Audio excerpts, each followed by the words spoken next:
Now, 40 years ago when this race started, the city was unrecognizable. This race now, 4 decades later, is unrecognizable in and of itself. And when we spoke with one of the race's co-founders, he says that both has had a hand in shaping the other. Everyone's got a story.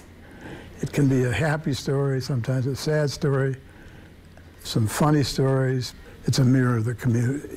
The second Saturday of May, every year for the last 4 decades, the Riverbank Run. You know, 40 years is a long time. It came about in such an unusual way that the city was going through an urban renewal. Old Kent had built a new building, the public buildings had put up new buildings, and a couple other commercial buildings.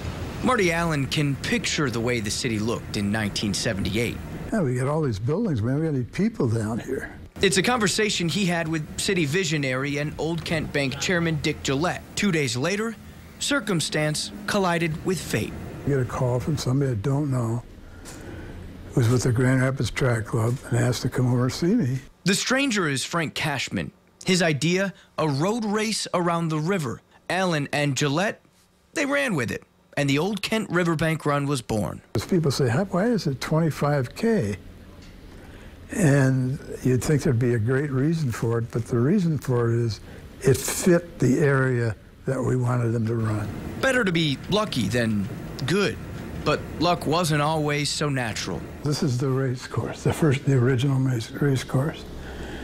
And you can see they came up Michigan Hill, came in here, and that's where the heck broke loose. And what would a great race be without some growing pains? Better yet, running pains.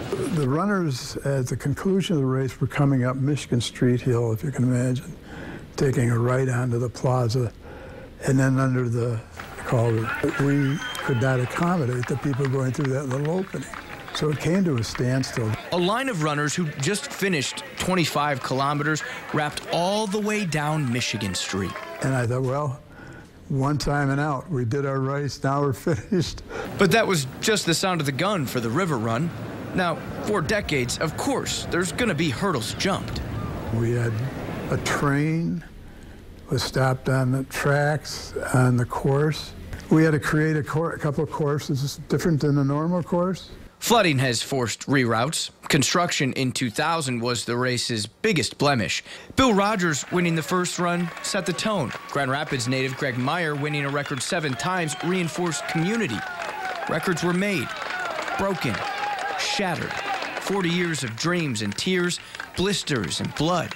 25 kilometers pounded out for 40 years by 2 groups, says Allen. The hundreds of volunteers each year and the runners who keep coming back. And when I stand up there at the starting line, looking down on that mass of humanity coming down the road, I mean, it's a sight to behold. And, you know, they're all waving, excited, and off they go.